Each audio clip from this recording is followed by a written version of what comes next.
the start line. Curtis White here from Is razendsnel in dat trappen. and ready to go here in Brazener, and we are underway. Van der Poel alongside Curtis White, Tonart right alongside him, and it's the American that gets a whole shot. Dat was ronde 1 en ook de laatste. The coffee tasted good this morning. Kai's got a new podcast, In the Red. To see him with such a great start today, I know a lot of American fans are going to be really pumped by this.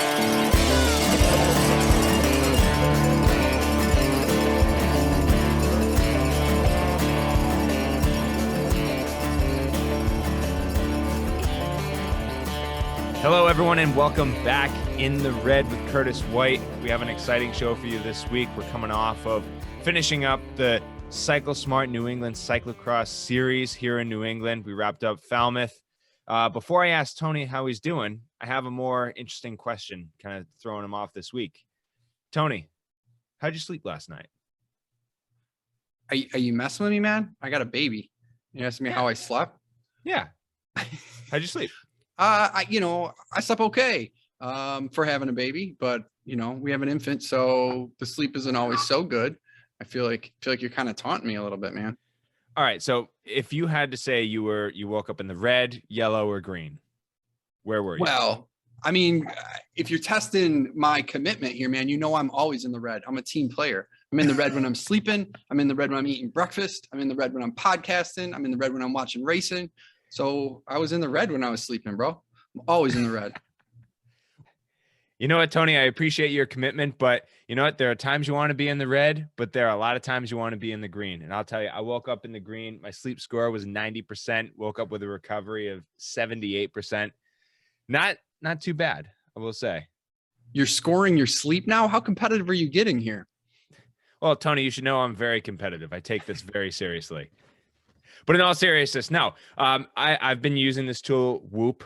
It's a wristband paired with an app on my phone that helps me track my daily strain and my daily recovery and picks up on healthy habits to help ensure better recovery through training, through my diet, through my sleep, through life stress, all of these things. It helps monitor my heart rate variability, resting heart rate, respiratory rate. So it helps me bring my best into the next day of training, the next day of what I'm doing with travel, or just having a good life balance, really. All right. So you want to be in the green then most of the time and then in the red when we're here? So you want to be in the red in this podcast. You want to be in the red between the tape. Okay. But for recovery, for your preparation, for your training, for your sleeping, you want to be in the green. All right. You picking up what I'm putting down? You know when I'm in the green? When? When I'm drinking a New York Curtis. Well, that's the an label's interesting green, thing folks. too. The label's green. If you haven't seen it, it's green. But that's an interesting thing too. So there's a survey you could take after every time you wake up, and it just kind of helps you form healthier habits, whether it's trying to dial back your alcohol intake or staying away from a screen before bed or stretching before bed. All of these little habits that you pick up, it can recognize trends and correlate that to health, or it can correlate those trends towards healthier or better recovery scores and helps you bring your best into the next day of training, or for your case, teaching. Or it's not just for athletes. It's for people looking to have a good, healthy life balance with their work or with their family. It's a really useful tool, and it's a tool that I really enjoy. So if you go on to whoop.com, you can use the referral code in the red to save on your next purchase at Whoop. So I get there's a little confusion here, but this is marketing 101. Trust me. In the red to stay in the green. Ooh, I like that. In the red to stay in the green. All right. So That's good advice, man. Here's I'm another gonna one. Check that out. How far in the red can you go while staying in the green? We're going to go pretty far in the red today with a whole bunch of racing. I did see, speaking of colors again, I saw you were training with the enemy yesterday in the red, white, and blue. Did you tell him you were taking that jersey from him? Were you guys trash talking on that training ride? Come on, Gage, he's going to take that jersey. You hear me? He's coming. No, we had a really nice ride. Gage was staying just a couple towns away here. They've it was really cool this last weekend or the last couple weekends of racing here in New England. We had a lot of West Coasters or people, the racers in Colorado or all over the country were coming over to New England to do Northampton and Falmouth, because these weekends typically have overlapping UCI weekends. So whether it's the Boulder Cup or other races out west, they've always conflicted with our New England races, but not anymore. We don't have any conflicting UCI weekends here in the US. So it was really cool to have just about everyone come over to New England. Really, on the men's side, the only names we missed were Michael Vandenham and Kerry Warner. So it was great to see a long list of names. All the top riders are out here in New England, really pushing the fold and making these races very fast. Certainly pushing my limits. And you know, during the week, I was training with Gage yesterday, but also last week, Stephen Hyde in Northampton was able to get together a big group of riders to, you know, go to their local sand pit and do a big training session there. So there's that. Everyone's communicating. We all recognize that not everyone is in a familiar place. Not everyone is staying close to home. So we want to get everyone together and train while we're able to. Very cool. It's cool. It's cool that you guys do that. Absolutely. So let's talk about Falmouth. Tell me a little bit how the racing went. Obviously, we didn't get to see it, so I don't have much to add here, but I'm curious to see how it broke down other than seeing the results. Yeah. So for those who have not been to Falmouth, it's a newer UCI race on the New England scene. Relatively new. It's been around for a few years, but with the CycleSmart New England Cyclocross Series, the history and the legacy that series has, we kicked it off with the first weekend in Northampton, and that was the 30th year of the Northampton International. So there's a lot of history to kick off the series. Then you have this relatively newer UCI race on the scene to wrap up the series. Now, granted that the series is 2 weekends. Traditionally, the New England Cyclocross Series spans from September to December. We've had races like Gloucester, Sterling, Warwick. Northampton's always been a part of it. A number of other high-level New England races, which has always been really cool to have. But we're down near Cape Cod. The sediment, the soil it's a pretty sandy top layer there. And we had some pretty heavy rain and winds both Friday and Saturday nights, but we saw a relatively dry and tacky course because just that sand allowed for the course to really drain very well. We saw some ruts. There were a couple slick corners earlier in the day, but for the most part, there wasn't any mud on the course. There wasn't any challenging features on this course. And hats off to the promoters and the people who put on this race, because every year they try to add another feature. They added this new section in the woods. They carved out a new trail. They have a staircase, sand pit. They have these basic features here, and it's a nice winding course, and it's pretty technical. There's not a lot of power straights to really open it up. And there's not a lot of elevation. It's on the Cape Cod Fairgrounds. It's pretty nice and wide open. So it has the infrastructure. It has plenty of parking spaces. It has the electricity. It has this, you could see just about the entire race from any vantage point. They had the beer tent. They had the food trucks. It was a really solid race to come out to. Very cool. How was the turnout? Do they get a good spectator crowd at that event? Yeah, I think it's like most U.S. races. Most of the spectators are racers themselves. And it's not in the middle of town. Like I'll always, I'll talk about the Beverly cyclocross race that happened earlier this year. It was 2 blocks from my hometown, but it was very close to the downtown Beverly area. And there were just people walking by, whether they were walking their dogs or they would normally come to this park, and they saw a bike race. And there were more people I saw at the Beverly cyclocross race that weren't racers themselves. And that's the challenge that a lot of US cyclocross races have, is trying to get people outside the cycling community to come spectate and watch. Because it really is, it's such a spectator friendly or family friendly environment that it really does cater to the spectator and to the fan, just the casual viewer. But I think the Cape Cod Fairgrounds, they promoted the event well. I saw driving in on the highway, there was a big flashing sign that they normally use for construction, highlighting take this exit for the really rad cyclocross festival, and they promoted the event well. But I think they did well with the amount of racers that they were able to attract, the amount of people that were able to stick around. They had the food trucks, they had the beer tent. There were some loud spectators there, some cowbells ringing. I definitely enjoyed that. And for me too, it's close to my home relatively. I grew up racing in the scene. I know a lot of people that have been coming to the races with me since 2005, since I was young 10-year-old Curtis. But just for me, it was really nice to have my family close by and spectating at those races. Cool. It sounds like a great event. I've heard good things about it from other people. I was on a phone with a friend a couple of days ago who said he usually goes out to it and wasn't able to go out this year. So it's one that I'll look to check out sometime in the future. Tell us a little bit about the racing then. How did your race break down? Maybe start with Saturday. I know sometimes I like to start you out of order because I know you never want to, but I'll just go with it this time and we'll go with Saturday.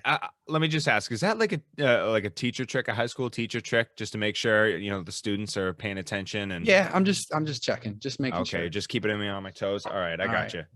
Well, all right, so we will start in chronological order Saturday, because Saturday came before Sunday, as it normally does.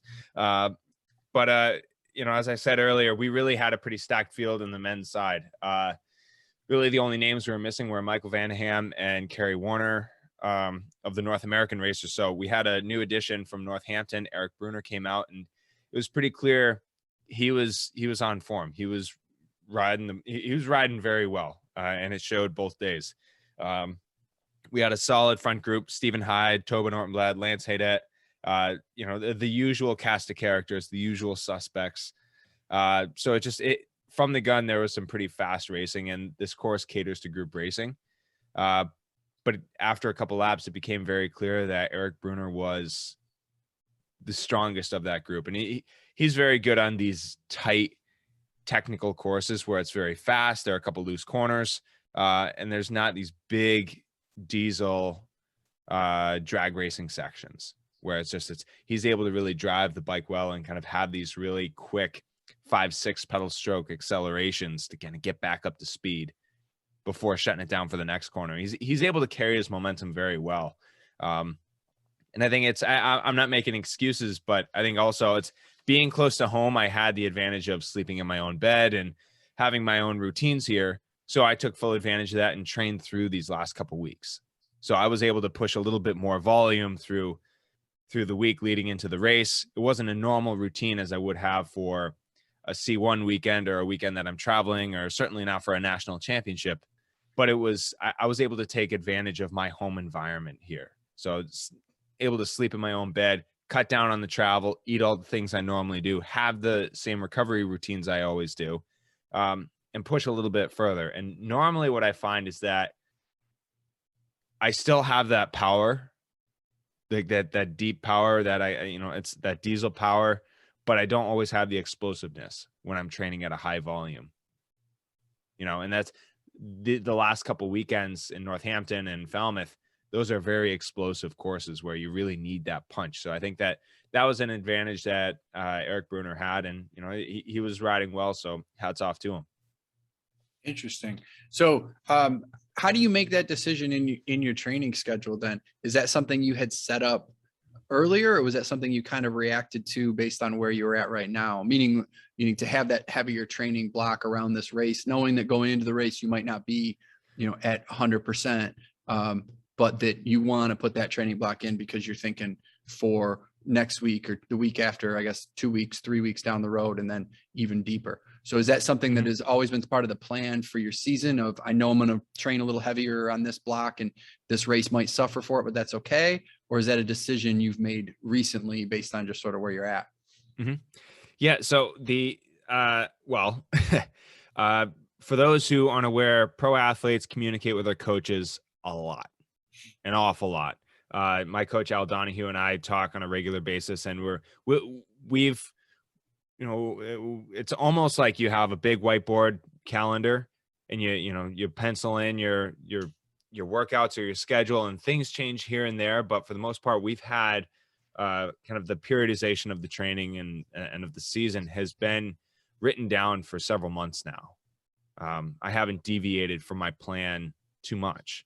So I knew that this was the time where I needed to kind of take a little bit of a rest after the first 6 weeks of the season, because the first 6 weeks was very intense. We started with Roanoke, and it was a unique situation where with the points resetting, and there was only one weekend for folks who didn't get points last year, who didn't compete in Europe last year, to snag those points in Roanoke. So everyone came into the season full gas. They were ready to go. They were chomping at the bit. And then we started off with the first round of the USCX in Rochester and the first C1 of the season. Then we went into the US World Cups, and then we finished off with Cincinnati, our final C1 of the season. And that was a very intense 6 weeks of racing. And no one really had that home court advantage where they were close to home every single weekend. For a number of weekends, I wasn't flying to these races. I didn't fly to Roanoke, Baltimore, or Rochester. I only flew for the 3 weeks after the World Cups, and then for Cincinnati. And even then the travel was relatively easy, but it's the hotel beds, it's the time away from training, time away from your home and routines.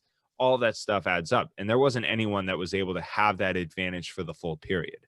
You could have it for one weekend, but not all. So that was it took a lot out of everyone. And I think everyone they were like-minded in that they needed a little bit of a break after Cincinnati. I know Gage took Cincinnati off, so he probably took his break 1 week before everyone else. And then we start training through November. So I have the luxury of being close to these New England races. Northampton's an hour 45 away from me, and Falmouth is the same, hour 45. I drove down Saturday morning. I spent one night in a hotel, then came back right after the race and was able to be in my apartment by 6 p.m., have a nice, comfortable meal, and go to bed early. Those are the routines and especially when we look at our Belgian competitors and why they're at a slightly higher level than us, or how are we able to close that gap? That's one of those gaps we need to close, and that they're routinely in their own bed before and after these races. It's very rare for them to travel or for them to drive more than 2.5 hours to a race. So this weekend for me, it felt like I was living that Belgian lifestyle of being close to the races, being able to be in my, have familiar faces and my people around me at these races, and being able to train through the weeks. And I had a lot of fun with these races, but from a training perspective, this was what I planned to do earlier in the year. I knew that this block was coming. I knew that.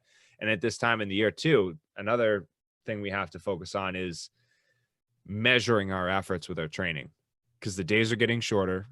It's getting colder out, and you need to kind of regulate your efforts. You can't, just because it's nice and sunny and warm out, you can go out for 5 hours on the bike, but the weather has a different effect on you. You can't go out and do that same training ride if it's 45 degrees and windy, and it has an effect on you. That weather has an effect on you, and the lack of daylight has an effect on you. So we need to be a little bit more meticulous and measured with the training. So this is something that I had planned for months. I'd been talking with my coach about this for the last few months and kind of dialing that in over the last couple of weeks. And I feel like I've been able to successfully train through these weekends and still bring a high level to the races. But anyway, that's the long answer to your question, Tony. I'm rambling, but it's everything that we do is pretty measured and calculated. Yeah, well, everything you do for sure. You're meticulous. Is it difficult going into a race like that, knowing you're not quite at 100%? Obviously, you knew it ahead of time, so maybe that relieves some of it. But I know you want to win every time you take the start line, and you're not going in to race, for second place. But obviously, you also know that you're thinking bigger picture and further down the road, and that there has to be a balance there. So is that a difficult mental game to go into, to not get discouraged when you're racing in a race where you're also part of this training block and maybe not able to do everything you want to do? Or is it just so routine for you? You've done it for so long. There's no emotion there. No, I think a lot of that, it has to come from confidence. So I'm confident in my ability to be at a high level. I'm confident in my ability to make good decisions and react to the training well. I'm confident in my ability to focus on the recovery and bring my best into the next day. And I'm confident that the stress around my travel getting to the race is going to be less than anyone else at that race. So if anything, I saw my effort through the week and other people's effort coming into travel. We were on an even playing field. And I think also that first day of Northampton, I got a lot of confidence from that performance, where on the second lap, I was able to get the gap on Gage and extend that gap to almost 40 seconds by the finish line. I felt like I was responding well to the training. I was responding well in terms of recovery. I was sleeping well through the week. The nutrition was good. And I felt like I could do that for another solid week. Now we're a week later in Falmouth. We had a new rider in the fold, Eric Bruner. He came in a little bit more rested. He's good on these courses, but I still was able to be competitive with him and still gap off the chase group. And we still had Gage Hecht, our national champion, Stephen Hyde, Tobin Ortenblad, Lance Haydet, all these strong riders that were back there. And I was still able to find a gap over them. There was one guy who was faster than me, and that was Eric Bruner. I felt like on Sunday, on day 2, Bruner again was on a very good level, but I felt like I was sharper. And I don't know if it was that mental attention I gave to the accelerations, or I was a little bit more opened up from Saturday's race. But I felt like Bruner attacked earlier. I was forced to chase earlier. And if you look at the lap times, I was pretty consistent, and Bruner was consistent as well, but I was only about 2, maybe 3 seconds off his lap times. So there wasn't any one feature he was getting this big advantage over me. It was a split second here, split second there, split second there. And you can kind of start to see that, coming in a little bit more fresh, having that punchy acceleration, like that's his physiology. That's what he's suited towards. I felt like laps, 3 and 2 to go were my best laps. That's where I really turned the screws and I started to bring the gap back a little bit. And I think I had him worried a little bit, but he was able to bring it back out in the last lap. So it was an exciting race. I heard, the spectators were getting pretty loud, especially in the final couple laps where I was starting to bring the gap back a little. But I mean, I got out of the weekend what I wanted to, 2 second places. And it was a fast field. Bruner was riding very well. And then, the Gage Hecht, Lance Haydet, Tobin Ortenblad, Stephen Hyde, Brandon Fix. We had a lot of, fast riders in that chase group. Very cool. So tell me about the course. You said it's a relatively new race to the UCI. So you mentioned a little bit about the way it's a little bit like Cincy, but what do you think about the course? Is there changes you'd like to see as the race evolves? And did you put up a course preview this week? I did. Yes. All right. So there is one available so people can see what we're talking about, right? He slacked last week, folks. Well, yeah, I did slack. I was too comfortable last week. That was the problem. We're talking about how important it is to be comfortable in your home routines. And I left for Northampton forgetting my GoPro. And I was surprised how many people called me out on it. Yeah, it's great to see. I appreciate everyone who's watching and is able to take away something from my observations of the courses. But and I was able to post a preview after the race weekend. So I hope I was able to give a little bit more hindsight and perspective, and take away from my performances over the weekend and kind of share, okay, so this is what I was thinking at this part of the course. This is where Bruner got the gap, or like little things like that, kind of having that hindsight of performing and then putting out the course pre-ride video. But I will say it is out this week. And when I say the Really Rad Fest is newer, it's relatively new in New England in that it's been around for 4 years or so. I did this race in 2019. I won it both days in 2019. It was the UCI race the day before, I believe, or the year before, rather, I believe. So it's a race that has been around, and they try every year. They try to add another feature. Oh, you're watching the preview now? Yeah, I got it up.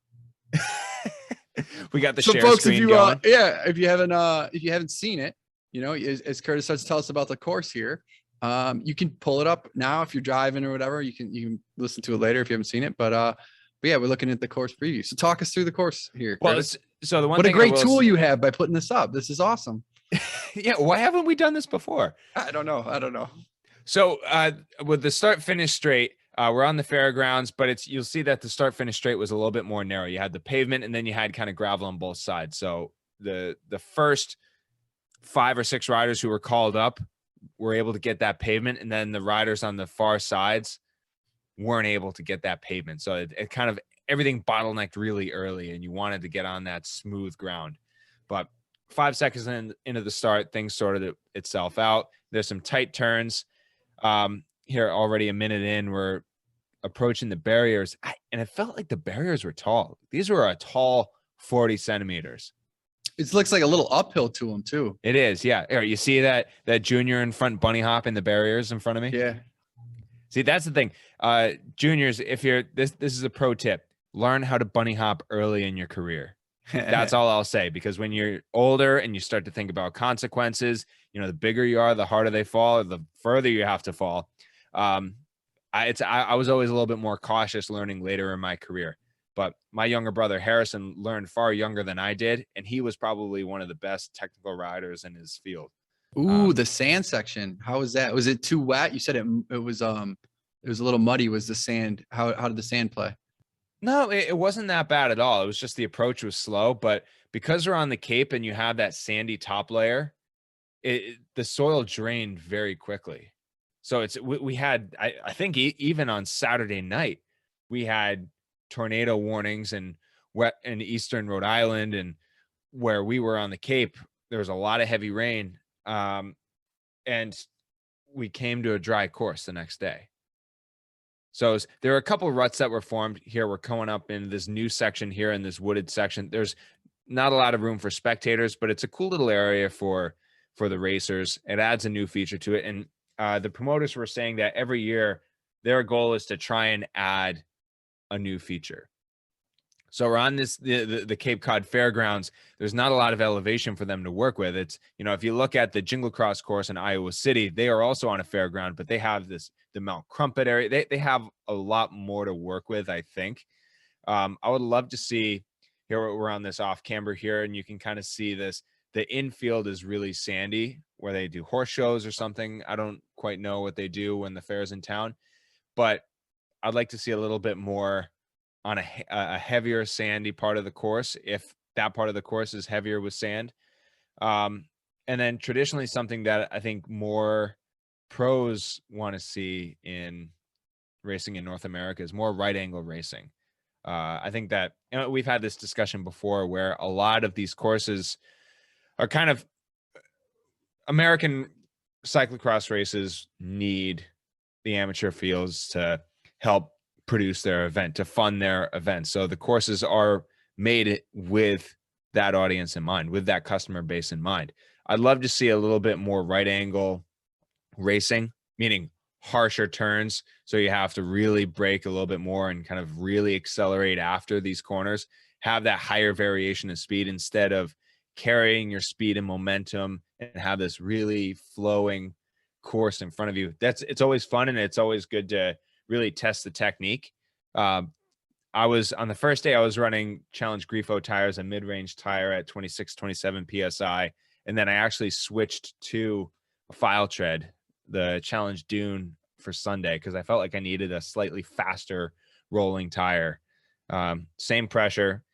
Because we're on the Cape, we have that sand, but there's some rocks and roots you had to be a little bit careful of, protect the equipment. But yeah, it was a very interesting course. I'd love to see this track muddy, because with that sandy topsoil, I would think it would have to be very interesting, whether there's some heavier parts of the course and then you have that sand, that gritty sand that just gets into the bottom bracket, or it would make it pretty interesting, I would think.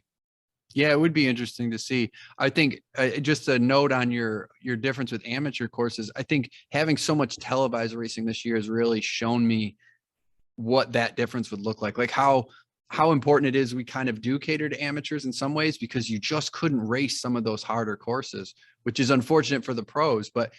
And I say this thinking about watching some of the European races, and because they are so high level in those races and they're racing such difficult terrain, sometimes you don't appreciate how difficult it is on what they're going through.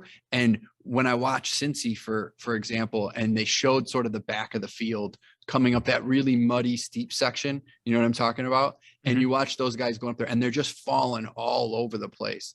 And it's like, I know those guys are pretty good bike racers comparatively, but you could see the way that a lower level or higher level amateur is trying to race that race versus what that looks like when you guys are racing it, or the way we see the top pros racing World Cup courses. So it's such a vast difference that I don't think we truly appreciate how much harder it is to race those harder courses, I guess. And it's not to say that every course should have this right angle racing all the time, or should have that level of difficulty. You know, we're cyclocross athletes. We take pride in not only competing in any condition, but competing on any course. And you need to be good in any condition or any course. So you need to make sure that you're good at the bunny hopping, with the running, with the high speed cornering, with the deep seated power, with the ruts, with all of these, all of the technique that requires or that you need to have as a cyclocross athlete. You need to be a well-rounded athlete. That's why we do all the off the bike work. We do the running, we do the stability training, the explosivity, the plyometrics, that all of that other stuff aside from the training on the bike, which is already diverse enough as it is. That's what makes cyclocross so unique. So we do need variation in courses, and I think we don't want the pendulum to go too far, where I was talking to a few European racers that came over for the World Cups, and we were talking after the World Cup in Waterloo, the Trek Cup, and they were talking about just how cool a race like that is, and you would never see something like that in Europe. How that course was built, they really did take into consideration the audience, the amateur fields, and kind of having a more fun, flowy, technical course. And that's something you don't often see in Europe, where the courses are made for the top elites and made for TV. And also, where are you going to fit 40,000 Belgians? That's a huge consideration too. So it's, you know, there was some critique about the World Championships in Ostend, Belgium this past year, where it was a boring course. It was just on the beach, and that venue was built to fit 70,000 people with beer tents. They had the infield there, they had the beach, they had ways to get up and over the highway there. Like that, they needed the venue to fit 70,000 people, and then built a race around it. That was good for TV.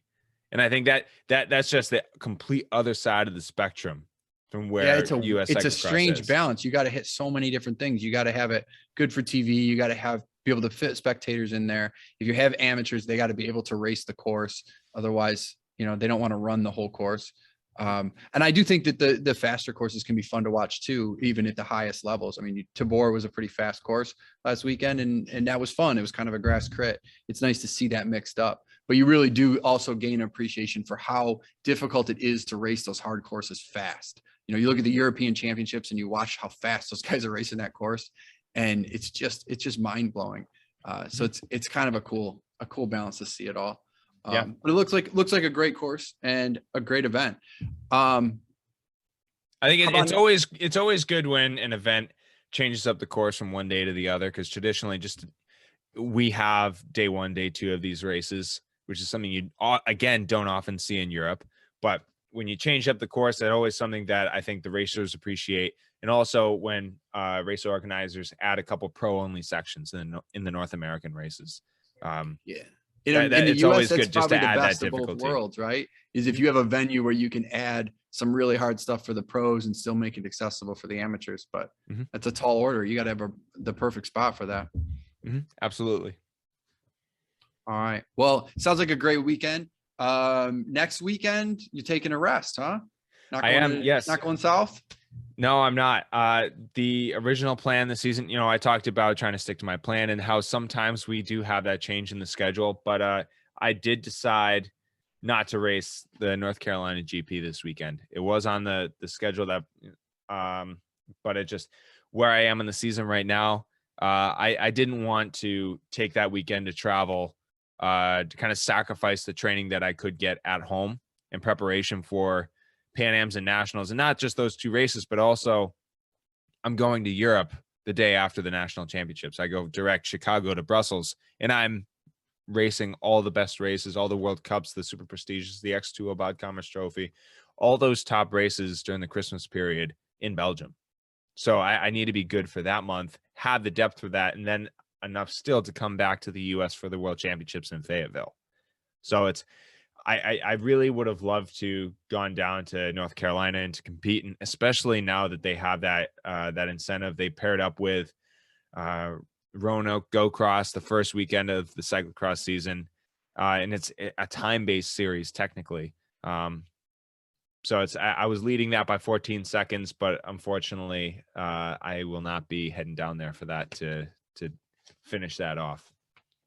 Kind of a bummer, but man, we're entering such an exciting part of the season that I'm glad you're thinking ahead, and I'm glad you're looking to be super sharp going into Pan Ams and Nationals and to. But I'm playing the long game with this too. Yeah. I mean, it's, and that's good. It's good. It's an exciting part of the year. So that's where you want to be. That's where all the big stuff is. All the jerseys are at, right?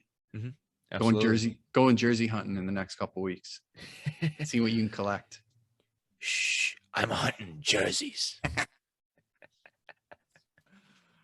Well, did you pick up a jersey for this series then? You won the series? Yes. Yeah. So they gave you a jersey for that one? Yep. Yeah. The New All England right. series Congrats. gives out a jersey, and that's yeah. And that's kind of part of the legacy that they've, as far as I can remember, they've always had a leader's jersey for the series. And that's something that I find really cool. And that just has that spark of professionalism with a series. Granted, you know, the New England series it's been around for a long time, since 2000. But it's a regional series. It's for, as far as I can, well, it's been the New England Cyclocross Series, with the exception of a couple years. It was the Northeast Cyclocross Series. It took in the New York Supercross weekend. Luckily for them, it didn't require a lot of rebranding, Northeast versus New England, but it was still, it's a regional series. They've always focused on elevating the level of these New England races. And actually, I was talking to the series promoter, Adam Meyerson, earlier today, and he was able to give some really cool information and insight on kind of the history of the New England series. So the official title is the CycleSmart New England Cyclocross Series, presented by Verge. CycleSmart is run by Adam. That's the coaching company I use. The coach I use is Al Donahue. They provide a lot of awesome services, and they really, I mean, they're experts at their craft, real professionals in that sense. And it is one of the two UCI series here in the US. The other one, of course, being the USCX series that we had earlier this year. I needed to confirm with him. I thought the UCI rule was that each country is allowed 2 UCI series, but I guess it's not the rule anymore. He said, Adam was saying that rule was taken away, but Belgium still has that, where traditionally they were only allowed to have the X2O Bod Commerce and the Super Prestige. They have the Ethias Cross Series, but that's technically not a series. There's not an overall classification. There's no points. There's no money at the end. It's just, there are a bunch of events tied together with the common name, the Ethias Cross. But the origins of the New England series go back all the way to the 80s. And really, every race in New England was a part of this New England Points Series that was run by Tom Stevens back in the day. If you don't know Tom Stevens, he's arguably the godfather of cycling here in New England. Adam came in, started helping Tom Stevens late in the 90s to help grow the scene.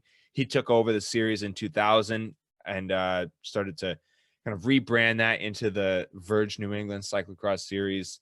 And the series has been fully UCI since 2003. So only UCI events. They've tried to elevate these events in New England. We've had events like Gloucester, Sterling, Northampton, Warwick. A number of others have been a part of this series. So it's for an athlete like me, I see this series as, this is a development pipeline structure here in the US. And that's something that there have been a lot of conversations about. How do we lift the level up here in America? But I think the New England scene is so unique in that when I grew up racing the New England Cyclocross Series, it was very easy to know where the next race was. There was good infrastructure at the races, and they gave the younger juniors the attention they deserve for their races. I was a young Cub junior, and I could kind of bump elbows with the 15s, 16s, and then I went up to that category, and then they had the well-organized junior races that the older juniors were racing with the Masters 30+ races. Those are a great match. So we had bigger junior fields, but also able to find a matching field where they could really push their limits and have good competition with. And I feel like I'm a product of that development pipeline, as well as my sister Emma. She's not in cyclocross anymore, but she grew up racing in the New England cyclocross scene all through the series. She's won it a few times. Several years fast forward, and now she's a bronze medal winner at the Olympics for the track team pursuit. Like that legacy to me is so incredibly cool, and kind of the impact that has on younger racers coming up.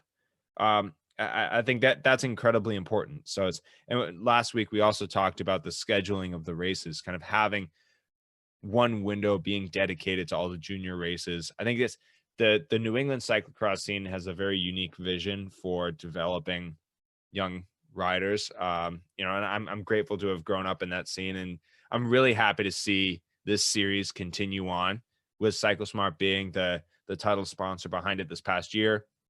Granted, it was only 2 weekends, but I think we're rebounding after the pandemic now. So I'm very curious to see how the New England scene and this series further rebounds into next year. What events do come back?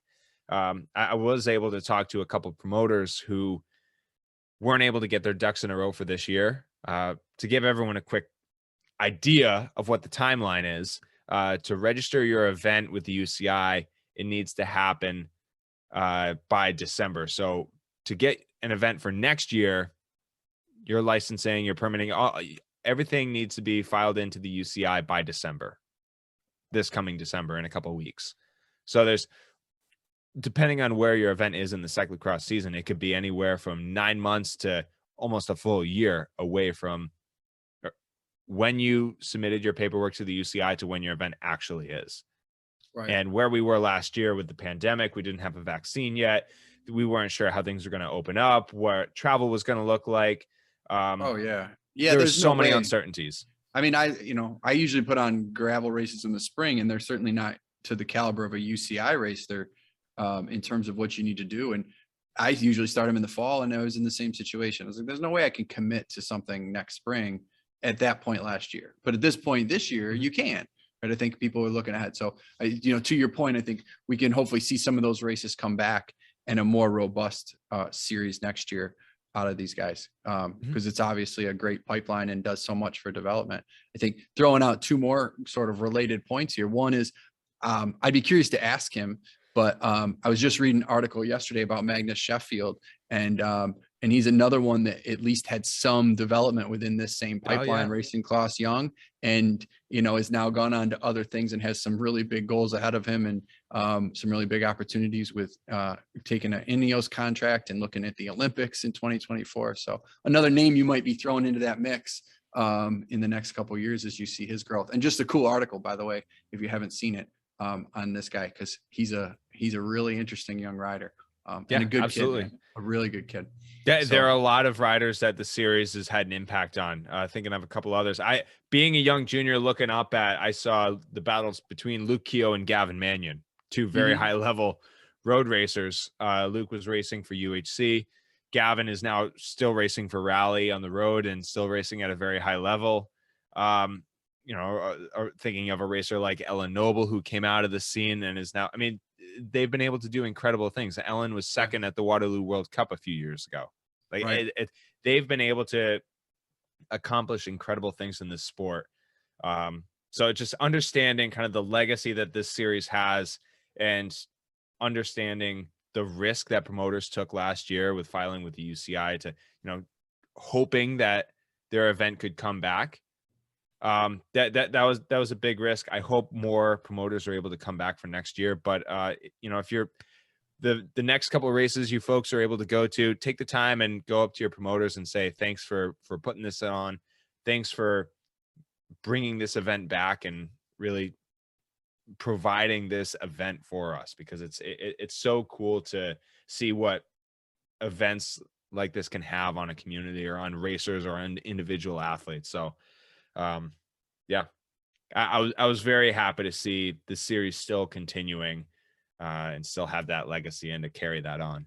Yeah, I would think that the series is a model too for something that if we had more regional series, even if it was just 2 or 3 regional UCI series across the country that were spread, a West Coast series, a Central series that allowed for this type of development, it might mean fewer times that sort of everybody who's at the top of the country is together, but it also would potentially create what you started the show talking about, where you get to race from home at a high level a lot more, and you might have more high levels to race against. So maybe when everybody's together, you're naming 20, 25 riders. And when you're in your regional series, you're racing those 5 or 7 riders if you get that development where it should be, and you can race from home more throughout the year. So if we had more models like this for a country our size, it might solve some of those large travel problems.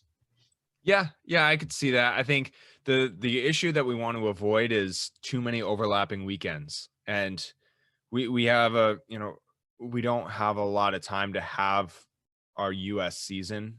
Relatively speaking, it's September to December. And it's always a bummer when Kerry and I aren't able to race every weekend, because I'm up in New England and he's down south, or Gage is out west somewhere doing his race. And too many overlapping weekends is not a good thing in my opinion.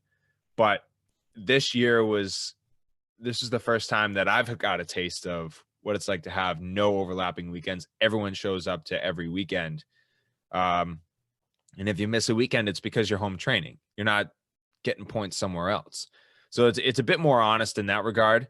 There was a couple weeks ago, this guys over at CX Hares had an interesting point, I thought, and I don't know if this would be feasible or if races would be up for this, but their point was something along the lines of, if they, like, the Saturday race was part of the USCX and then the Sunday race was part of a different series.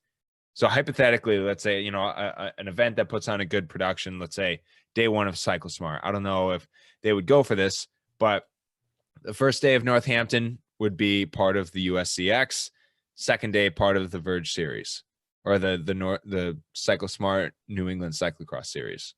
I don't know if they would go for that, because also, a part of the USCX series having the TV coverage, a lot of money and resources go into that, and it's more beneficial to have the race in one weekend or one location for a full weekend. It just makes moving around the equipment and the resources a bit logistically more feasible. But I'd be curious to see if that, because this UCI rule is no longer in effect, that we can have more than 2 UCI series per country if those series start popping up. Because there was that Mid-Atlantic Cyclocross series that was registered with the UCI, I believe, a couple of years ago, and that consisted of Baltimore and DC. And that worked in, or I guess the 2 series that the US had that year was the New England Cyclocross series and the Mid-Atlantic.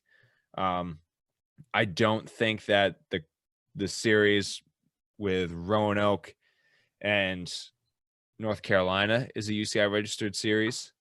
I believe they were able to get around that and call it an incentive, from what I recall hearing earlier in the year. But I'd be curious to see if there are more UCI registered series that pop up, because those things do help the regional cyclocross communities. Interesting. So you speak, it's, bringing up CX Hares, I got something I wanted to throw at you that I think we both listened to, but before that, I think you got kind of maybe a little more serious, or certainly a more serious note that you wanted to talk about briefly, and then we can get into that. Yes. Over the last couple of days, we learned that really a role model in the cyclocross community passed away. Mark Savory. He was battling cancer for a number of years. He's been just a role model in the cycling community, and he's had a real positive impact on a lot of people. I know he has a lot of friends in the cyclocross community. So I want to just put a word out and just say how sorry we are for his loss, and for everyone who knew him. We're thinking of you. And I hope everyone's able to find peace and remember Mark in the best way. Yeah. So with that, let's talk a little bit about CX here. So I guess we'll start here just for a second. I don't want to step on their toes. So guys, if you're listening, and we're kind of stealing your thunder here or whatever, let us know, because that's not the intention. But I always kind of find it unique because our shows come out at the same time, like within a day or two, and there's no coordination between us, but we somehow always talk about the same stuff. I mean, my perspective is a little bit different, just being, Sure. I'm the one in the races, but it's still like it's always kind of unique and funny that we're always talking about. Granted, there's only so many things to talk about, but Right. the idea you had of kind of responding to a couple questions that they had was, I thought, Yeah. So we don't want to always like piggyback off what they're doing, and we're doing something different, but I respect what they do tremendously. And I'm a big fan of the show, and I'm always listening to it. And I've learned a ton over the years, from what Bill and Zach in particular put out even before they were doing this stuff together. So with that in mind, though, Bill put out something on last week's show.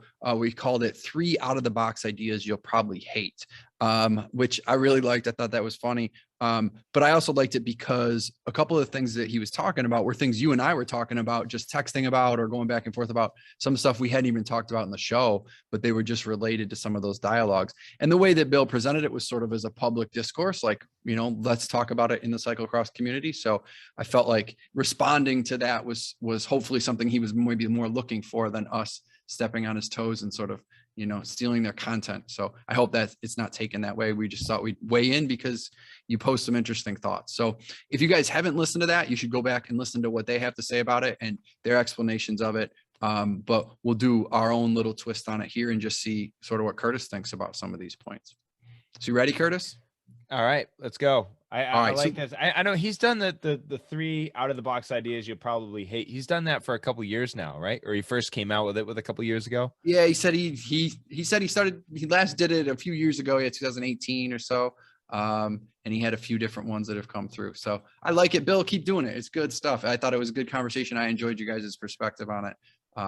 And I really liked particularly the first one and the third one that he threw out. So the first one that he talked about was that in order to have a UCI race in North America, you must waive entry fees and have discounted housing for pro/elite riders, and that would include Pan Ams and Nats.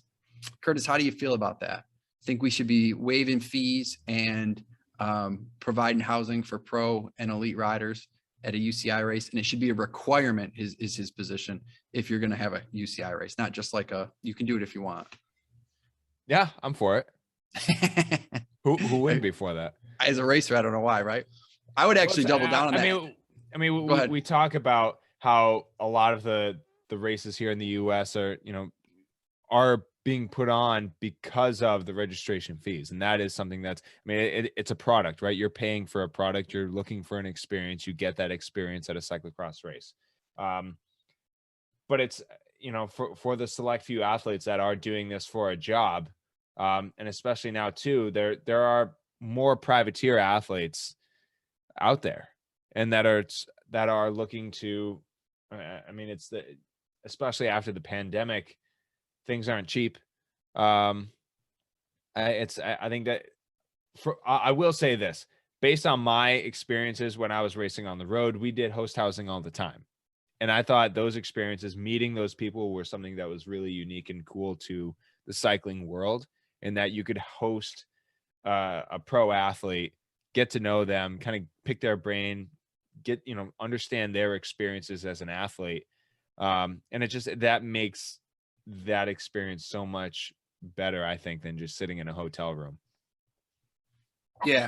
Yeah, the housing I meant, and the cost is just a lot if you're talking about pro athletes who are traveling to all these different events. So I think it's pretty reasonable. I honestly, this is where I'd mentioned that Curtis and I were talking about related things, but this was my own thought, not Curtis's. I won't give him credit for this, but I think that if it's broadcast, if you're selling the broadcasting rights, I think you should have to give start money to the pros.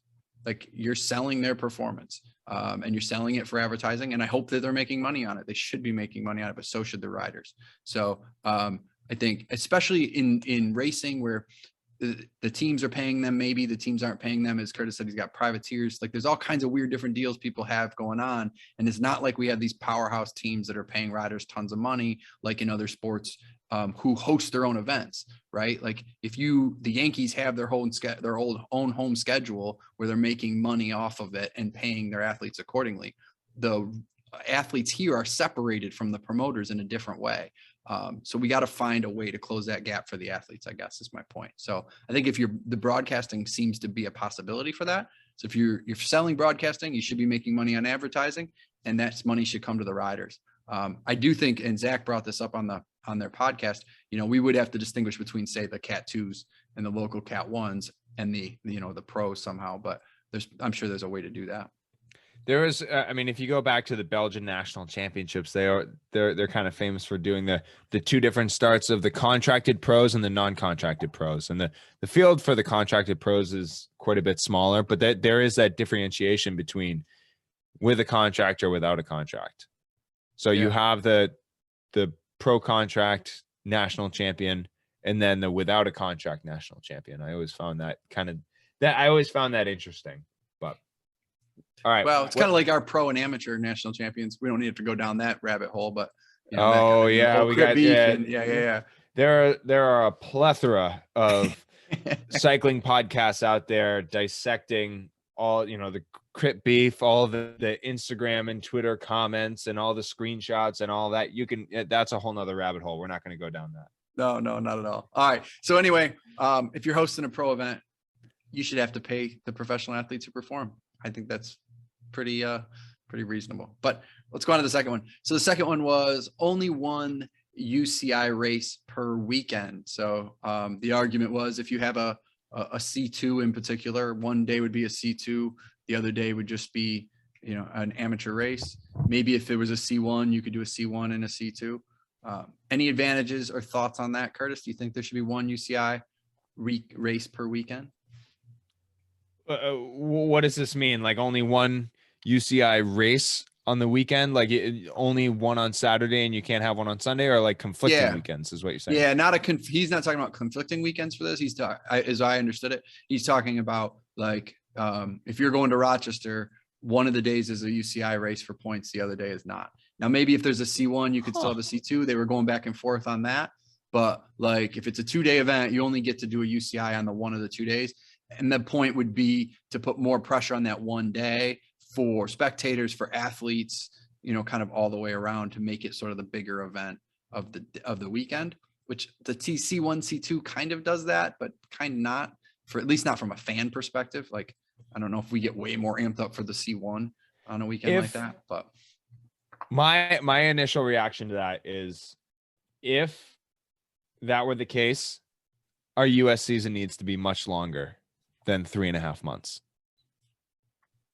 Because we did try this where we wanted our national championships to go to January, and the goal was to make our US season longer. If we're only doing one UCI race per weekend, I'm for that. All the emphasis is on one day. You're able to get people from the communities to show up. It's easier to promote. And there has been a couple of discussions about, well, which day is more important at Falmouth, day 1 or day 2? It had the same winner both days for both the men and the women. Which day is more important? It's kind of hard to distinguish it. And even if we had different winners, it's, oh yeah, well, I won day 2 of this one event, but it's the same event that someone else won. It is a little complicated. If there's different classifications, C1 versus C2, it's a little bit different, but I like this one UCI race per weekend. It allows for a little bit more time at home. But with that said, if that were the case, I'd like to see the US season be much longer. Interesting. All right. This one I like a lot. So the third point here, before we go on to the next one, here's an out of the box idea you'll probably hate. All right. Have UCI races in America in February. Yeah. Why not? Because the season's over. No, it's not. World Championships already happened. Yeah, but the season still goes for another 3 weeks in Europe. Why can't it go on here?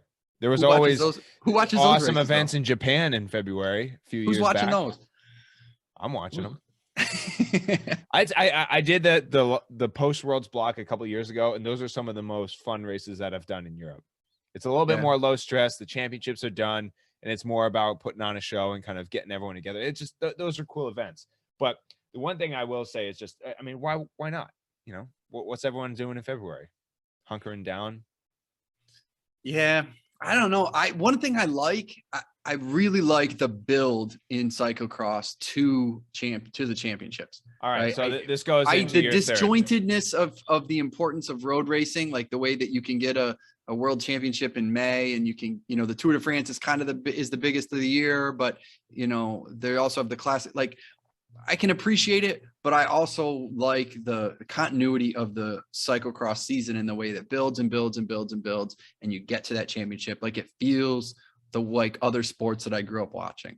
So if you start throwing in a bunch of races in February, like, I would watch them because I like watching cyclocross, but I don't think it would have the same importance to me as the build. All right, what's the third idea? All right, so now we both hate it. All right, good. We're getting angry here. This is good. This is what it's supposed to be. Curtis is mad at me. I'm mad at Curtis. We're gonna keep going. All right. I love this one. U.S. Nats before Thanksgiving. So this is another one. I hate this We're one. gonna fight on this one too. I agree. It's great. All right. Go ahead, Curtis. Why should we have new U.S. Nats before Thanksgiving? Our season would be too short here. I mean, it starts in September, October, halfway through November. That's a 2.5 month season. Yeah, but then you just all go to Europe. Yes. That's what I'd like. For that would be really nice. But also, I would love to see the sport continue to grow here in the U.S. And I would love to see that. And that's kind of what I was talking about. Or after the World Championships, maybe this would only work at a more regional level. But I mean, why wouldn't there be New England races going on through February? I know the weather's nasty, but I mean, how cool would that be? There's all sorts of cycling events that are happening. Like going down to the Cape, it's a little bit more moderate, closer to the ocean. Why wouldn't you have a cyclocross event late February? Well, you're getting into two different issues here. All right. So I'm going to go back. The overall, but I'll tell you why. The overall I idea is trying to make. The reason that won't happen is because the model in the U.S. is driven by amateur participation. Right. And amateurs are done racing by November. They're not going to racing that crap in February. Like, right. You can't get amateur racers consistently in December and January because it's just too much. It's just you need a different model to do it. You'll go out and do it, and you'll get some hardcore guys that will, but they're gonna be low key events if you're gonna do that. I guess. Look, Tony, I'm an idealist. I'm a dreamer, man. Don't crush my dreams. But I love the Thanksgiving Nats because I would love to see like more Americans going to that European block and getting a longer European block and thinking about the schedule as in, okay, the first half of especially when we're talking about pros, the first half of the season, we're focused on American racing and hopefully they're coming here and racing. And then the second half of the season is European racing and our people are racing there. And it's a more international, relationship rather than we're constantly fighting to establish our own sort of thing, but like also participating in their thing. Like just like our things early and we'll do it awesome and bring them here and ask them to participate and promote and grow it and sell it to their fans and sell our fans on them. And then we all go there and we participate in their thing, which is awesome. I love it when you go race over there. I mean, it's so fun to watch. So I would like it for that reason. Yeah, I could see that with the way things stand right now for our season right now, it's unique in that the first 6 weeks, we've talked about it the last couple of episodes, are absolutely hectic. And then it's not this massive month and a half lull until the national championships into Pan Ams. Not to take anything away from Northampton and Falmouth and North Carolina, but we don't have any C1s or World Cups here in the U.S. Right. And they're all East Coast races. So I could see why it would just be like an 8-week or 9-week full gas season here in the U.S. Finish nationals before Thanksgiving here in November. Have all the pros who, when we go to Europe, I will say logistically it is much easier to travel, and we always stay in Sittard in the Netherlands, and it's very rarely do we have to drive more than 2 hours to a race, and it's almost never more than 3 hours. Yeah. We're always going to bed, sleeping in our own beds. So that's something that would make on the logistics front, make that much easier. It would be nice to be over in Europe for, the 2 months before the World Championships, make sure all the jet lag is out of the way. You're doing all the best races in the world. But for me, I would love to see the US scene continue to rebound and bounce back and continue to grow to where we can have a longer season. And I think when we went to January, it was a necessary experiment for us to have, but the season didn't grow. So it's you could still have local and amateur races going on through December and January in places that can handle it to help develop riders who are not ready to be at that pro level. But I would think that the pro level would develop better if you guys were able to get over there earlier and spend more time over there. So it sounds like we agree. No, well, I almost got. I don't want to give you the satisfaction. I'll say that you're not wrong. Oh, I'm not going to say that you're almost right. like I'm not going to give you right. that one. I'm not going to give you that one. Pretty close to saying I'm right, Curtis. Thanksgiving Nats. I'm not going to give it to you. Thanks, Bill. I'll give you the assist on that one. All right. That was good, man. One fan question I got. Do you have fan questions for us? I got one. What is it? Let's hear it. All right. Kevin Boyle, friend of the pod, longtime listener. He sent me a message the other day and he said he's been working through his training and he's pretty comfortable with his training and his coaching program.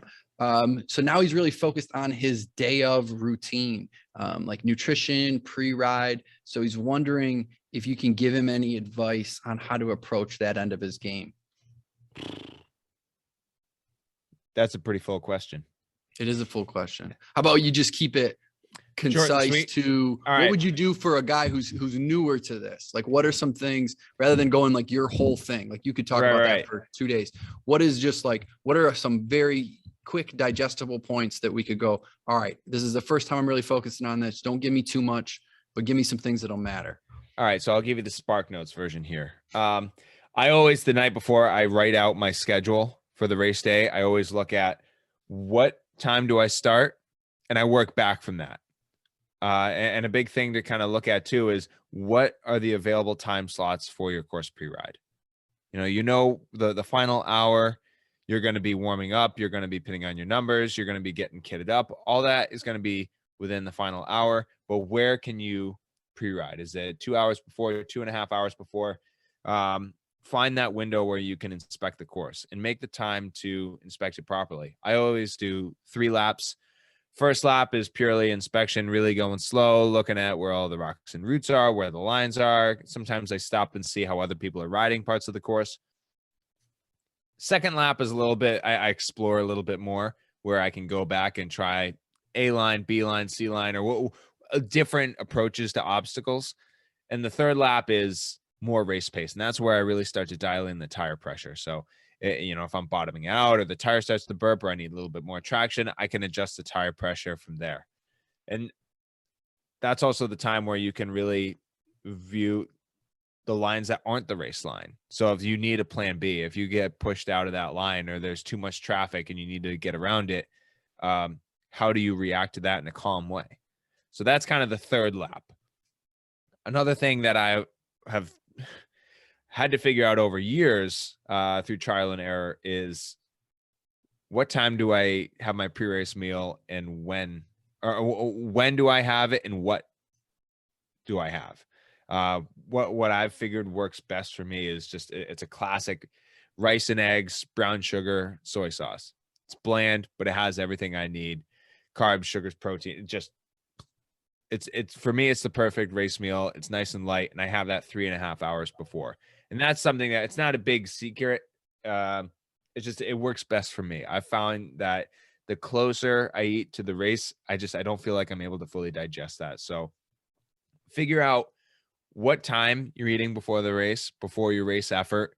Because you're going to be going full gas, turning yourself inside out. You don't want a full stomach of whether it's pancakes or rice and eggs or whatever you find that works best for you. Make sure you have enough time to digest it, and also find light food to eat every hour leading into your event.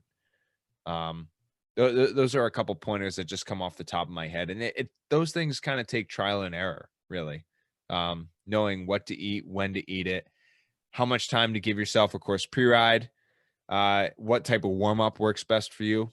But it's, that's kind of the experiment of it all, what works best for you. But I will say it's the hour before the race, all about the warm-up and getting kitted up. Get the scratch shoes or whatever you have before the race.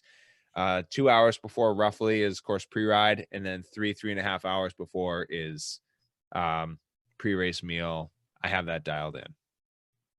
All right. Then you'll be in the green, right? Then you're in the green. And well, to get in the green, a large part of it is the recovery. So how quickly can you get a recovery shake in you? What kind of recovery shake are you getting? You need, especially after a big, intense cyclocross effort, you want carbs. You're not having, I'm not going for the protein shake that has 40 grams of protein and 0 carbs. You're going for the New York Curtis. No. Oh, I know there's all of these urban myths about how the alcohol clears the lactic acid out of the legs. That doesn't work. I prefer to stick to those urban myths. Well, if you're looking to get into the green, there are a couple things with your recovery that you can really dial in. So again, that's a really exciting partnership that I'm really excited about and was happy to announce. You can go use the promo code in the red to help get yourself in the green and save on your next Whoop purchase.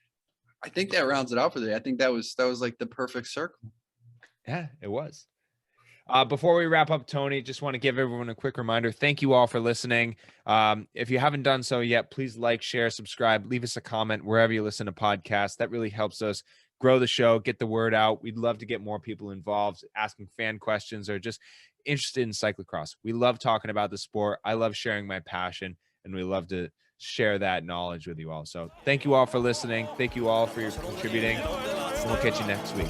Take care, stay healthy, keep riding. This morning, he's got a new podcast, In the Red. To see him with such a great start today, I know a lot of American fans are going to be really pumped by this.